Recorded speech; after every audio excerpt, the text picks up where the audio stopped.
അപ്പഴേ നീ മറക്കണ്ട, ഈ മരുന്ന് രാത്രി കിടക്കണേന് മുൻപ് തേനിൽ ചേർത്ത് കഴിക്കണം, രണ്ടാളും. കുഴപ്പമൊന്നുമില്ലല്ലോടി. എന്ത് കുഴപ്പം? ഈ മരുന്നിനൊരു താമരമൊട്ടിന് വേണ്ടി ഞാൻ പെട്ട പാട്. പണ്ടേ താളിയോല ഗ്രന്ഥങ്ങൾ നോക്കി പഠിച്ച് വലിയ മുത്തശ്ശനുണ്ടാക്കി കൊടുത്ത മരുന്നായത്. എന്നിട്ടെന്താ, മുത്തശ്ശി 9 പെറ്റു. 9? എനിക്ക് അത്ര ഇതും വേണ്ട.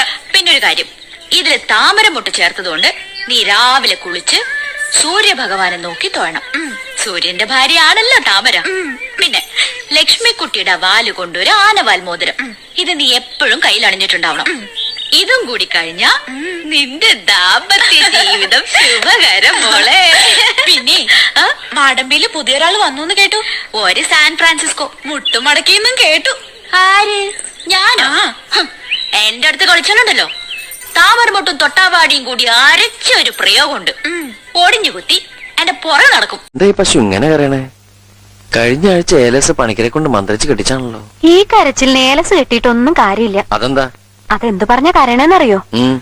I love you. അടുത്തതിന് സമയായേ. എന്നിട്ട് നീ എന്താ കരയാത്ത? ഞാൻ കരയണൊക്കെ ഉണ്ട്. പക്ഷെ നമ്മുടെ കരച്ചിൽ കേൾക്കേണ്ട ആള് കട്ടില് കണ്ടാ പിന്നെ നബീസ പറഞ്ഞ പോലെ ഹള്ളാ പടച്ചോനേന്ന് പറഞ്ഞ് കൂർക്കം വലിച്ച് ഒറ്റ കിടപ്പല്ലേ. എന്നാ അങ്ങനെ കിടക്കുമ്പോ ഈ പശുവിന് പറഞ്ഞൂടെ ഉറങ്ങണ്ടാന്ന്? വേണ്ട വേണ്ട, ശകുനം മുടക്കണ്ട. ഇതിനിപ്പോ പരിഹാരം ഒന്നേ ഉള്ളൂ. എന്നോടൊന്നും തോന്നരുത്. ഞാൻ വന്നു കയറിയ പെണ്ണ.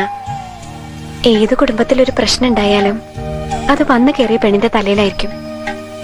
പക്ഷേ എനിക്കിത് പറയാതെ വയ്യ. നീ എന്തിനെങ്ങനെ വളച്ചു കിട്ടുന്ന കാര്യം പറയേ.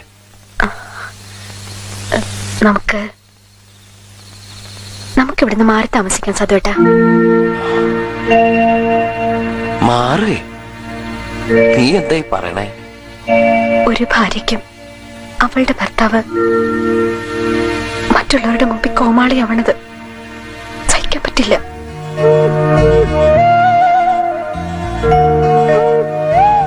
ഇവിടുന്ന് പോവാൻ ഇഷ്ടമുണ്ടായിട്ടല്ല. ഇനി ഇവിടെ നിന്നാ ചിലപ്പോ എനിക്ക് പറ്റണില്ല. എല്ലാരും എന്റെ സതുവേട്ടനെ പെട്ടെന്ന് ഇപ്പൊ മാറുക പറഞ്ഞ എന്റെ കയ്യിലിപ്പോ സതുവേട്ടൻ വിചാരിച്ച നടക്കും. നമ്മുടെ ഇല്ലായ്മകളും പോരായ്മകളും നമ്മൾ മാത്രം അറിഞ്ഞ പോലെ. ഒരുപാട് വൈകിപ്പോയി മാപ്പ് പറച്ചിലിനോ കുറ്റബോധത്തിനോ ഒന്നും എന്റെയോ തന്റെയോ ജീവിതത്തിൽ ഒരു മാറ്റവും വരുത്താൻ പറ്റില്ല. ചിലപ്പോ ശരിയായിരിക്കും.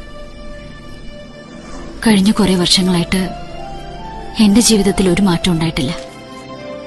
സ്ഥിരം വേദികൾ, സ്ഥിരം സംഘാടകർ, കൈയടിക്കുകയോ നിസ്സംഗരെ നോക്കിയിരിക്കുകയോ ചെയ്യാറുള്ള ആസ്വാദകര്. ഞാനും ജീവിതത്തിലെ മാറ്റമില്ലായ്മയായിട്ട് പൊരുത്തപ്പെട്ട് കഴിഞ്ഞു. പക്ഷെ സുഖു, എന്റെയും തന്റെയും ജീവിതം രണ്ടു വഴിക്ക് തിരിച്ചുവിട്ട അതേ വിധി ഇപ്പൊ നമ്മൾ ഇവിടെ കൊണ്ടുവന്ന് നിർത്തിയിരിക്കുക. അത് വെച്ച് നീട്ടുന്നത് നമ്മുടെ പഴയ സ്വപ്നങ്ങളാ. പഴയ ഉണ്ടക്കണ്ണിക്കും പൊടിമീശക്കാരനും അത് സ്വീകരിച്ചൂടെ?